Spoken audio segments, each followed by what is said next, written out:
نحمده ونصلي على رسوله الكريم أما بعد فأعوذ بالله من الشيطان الرجيم بسم الله الرحمن الرحيم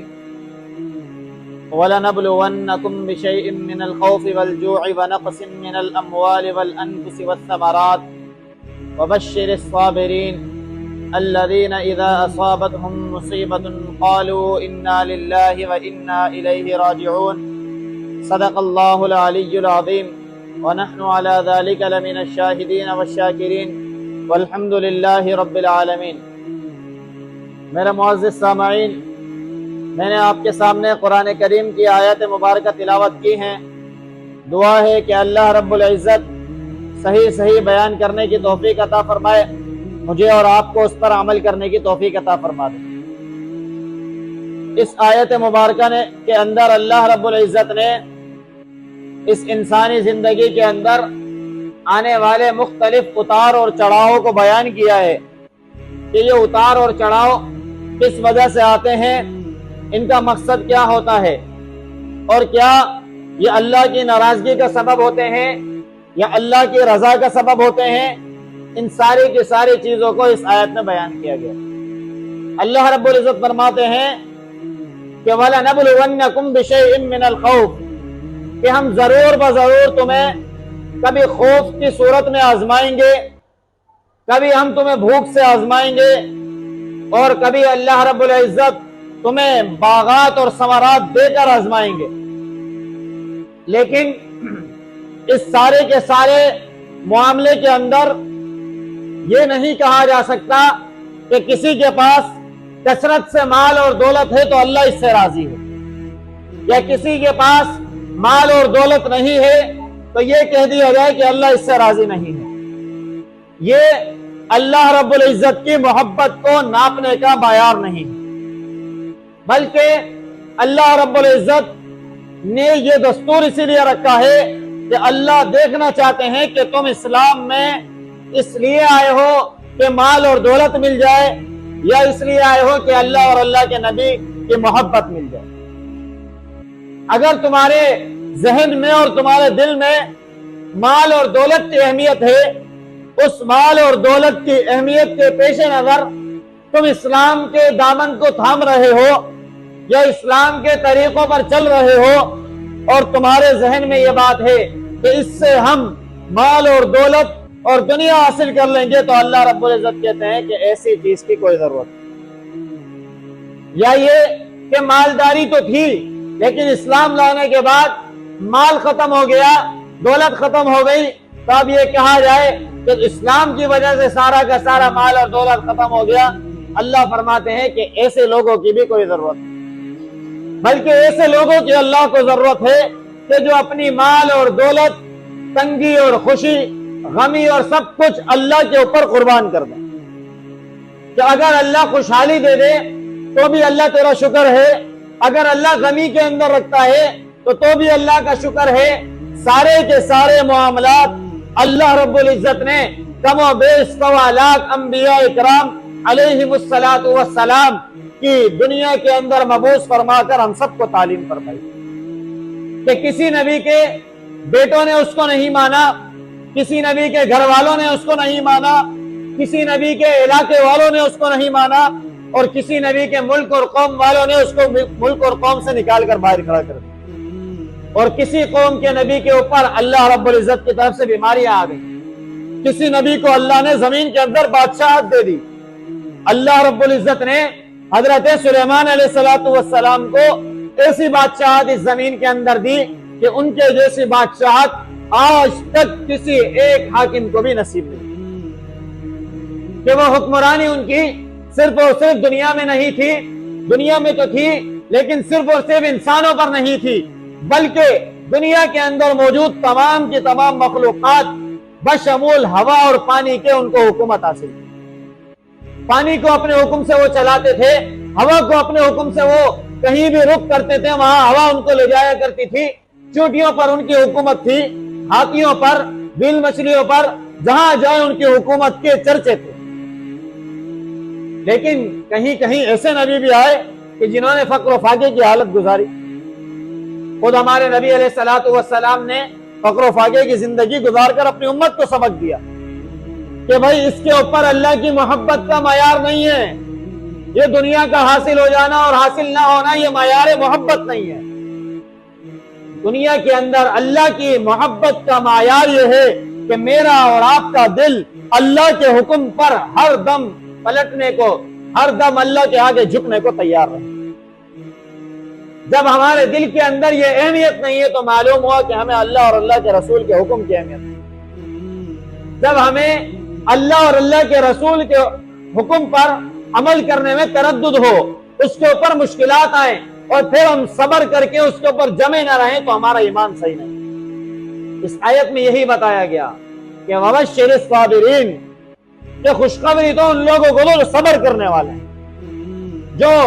وہ لوگ کہ جن کو جب مصیبت آ جاتی ہے، کوئی پریشانی آ جاتی ہے تو کہتے ہیں کہ اِنَّا لِلَّهِ، ہم تو اللہ ہی کے ہیں، وَإِنَّا إِلَيْهِ رَاجِعُونَ، اور اللہ ہی کی طرف ہمیں لوٹ جانا ہے، چاہے خوشی کی حالت ہو چاہے غمی کی حالت ہو، ہر حال میں اللہ ہمیں دیکھ رہا ہے، ہم اللہ پر راضی ہیں۔ یہ مسلمان کا طرز عمل ہے۔ خوشی اور غمی معیار محبت نہیں ہو سکتا۔ یہ دنیا کے اندر ناپنے کا معیار لوگوں کا غلط ہے۔ اللہ کی محبت ہر اس شخص کو حاصل ہے جو اللہ کے حکم پر عمل پیرا ہے، اللہ کے حکم پر نمازیں ادا کر رہا ہے، اللہ کے حکم پر اپنے مالی صدقات اور خیرات اللہ کی راہ میں دے رہا ہے، اللہ کے حکم پر اپنی صلاحیتوں کو اللہ کی بارگاہ میں خرچ کر رہا ہے، وہ شخص کو اللہ رب العزت کی محبت حاصل ہے۔ اسی طریقے سے نبی علیہ الصلوۃ والسلام کی محبت کے دعوے دار تو بہت ہیں، لیکن دعوے کے اندر سچے وہی لوگ ہیں جو نبی علیہ الصلوۃ والسلام کی سیرت پر عمل پیرا ہیں۔ صرف نعرہ لگانے سے محبت کا تقاضا اور محبت کے دعائے پر پورے نہیں اترتے۔ نعرہ لگا لینے کے بعد اس نعرے پر جمے رہنا، قرآن اور سنت کے مطابق اپنے نبی سے محبت کو اظہار کر دینا، یہ ہے معیار محبت نبی علیہ الصلوۃ والسلام۔ آج ساری دنیا کے اندر ایک عجیب کشمکش ہے، ہر ایک نے اس کو یہی بنایا ہوا ہے کہ بھائی جہاں مال نظر آئے گا وہیں پر رش نظر آئے گا اور اسی کے ساتھ لوگ نظر آئیں گے، جہاں مال اور دولت نظر نہیں آتا وہاں لوگ بھی نظر نہیں۔ اب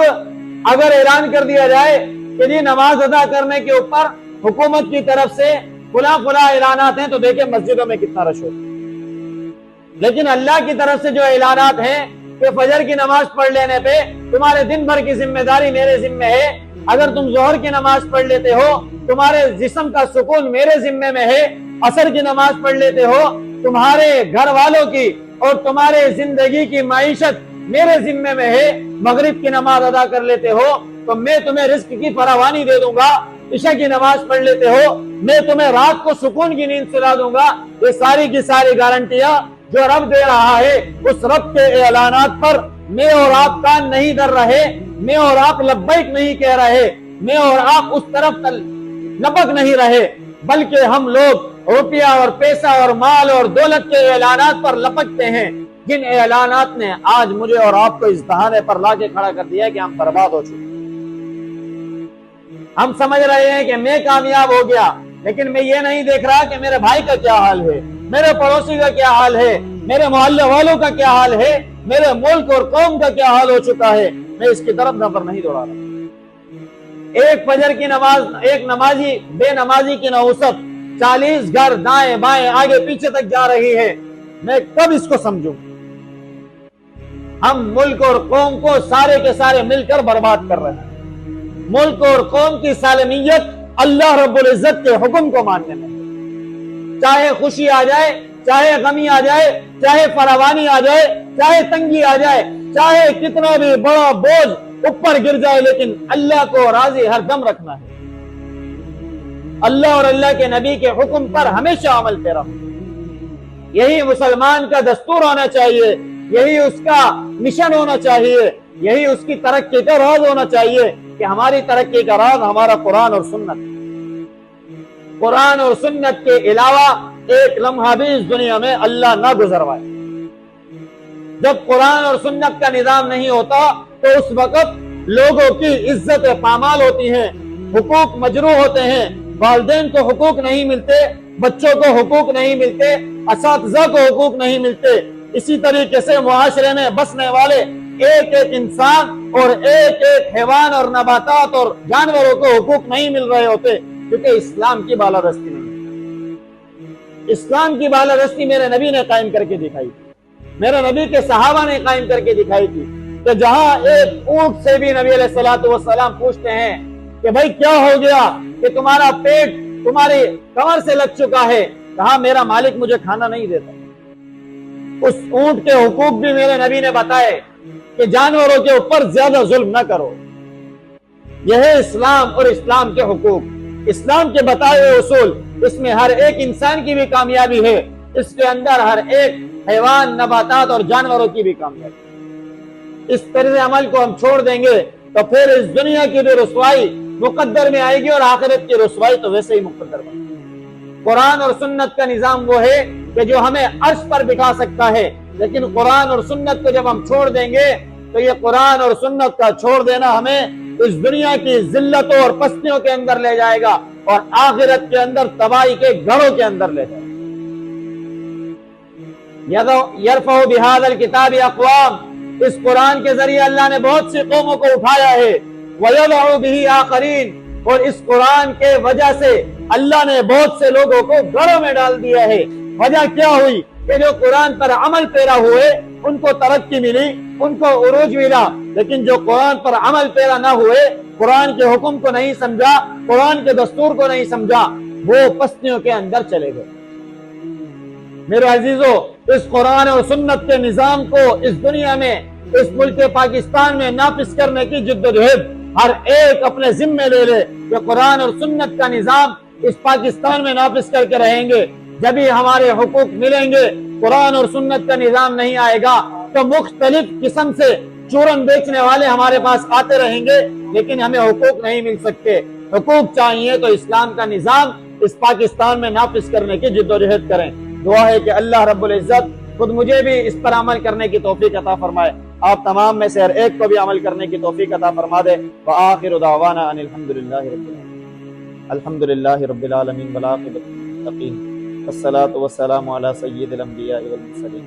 اللہم انت السلام ومنک السلام، تبارک یا ذا الجلال والاکرام۔ اللہ کریم ہمارے یہاں بیٹھنا اپنی بارگاہ عالیہ میں قبول فرما۔ اللہ کریم قرآن اور احادیث کا سننا سنانا اپنی بارگاہ عالیہ میں قبول فرما۔ اللہ کریم حاضرین کی حاضری کو قبول فرما۔ اللہ کریم قرآن اور سنت کے نظام کو سمجھ کر اس پر عمل کرنے کی ہم سب کو توفیق عطا فرما۔ اللہ کریم قرآن اور سنت کے نظام کو ہمیں اپنے ملک کا نظام بنانے کی توفیق عطا فرما، کہ اللہ اس کے لیے ہم سب کو جد و جہد کرنے کی توفیق عطا فرما۔ اللہ کریم قبلہ اول بیت المقدس کی حفاظت فرما۔ اللہ کریم حرمین شریفین کی حفاظت فرما۔ اللہ کریم ملک پاکستان کی حفاظت فرما۔ اللہ کریم ہمارے ملک کو امن کا گہوارہ بنا۔ اللہ کریم ہمارے ملک کے امن اور سالمیت کی حفاظت فرما۔ اللہ کریم ہمارے ملک کو اچھے حکمران عطا فرما۔ یا اللہ رعایا کی حفاظت فرما۔ یا اللہ ملک پاکستان میں بسنے والے ہر ایک شخص کی حفاظت فرما۔ یا اللہ ہمارے مال اور دولت، گھر بار، کاروبار، عزت اور آبرو کی حفاظت فرما۔ یا اللہ جہاں جہاں مسلمان پریشان حال ہیں، بیمار ہیں، مصیبت زدہ ہیں، تکلیفوں میں ہیں،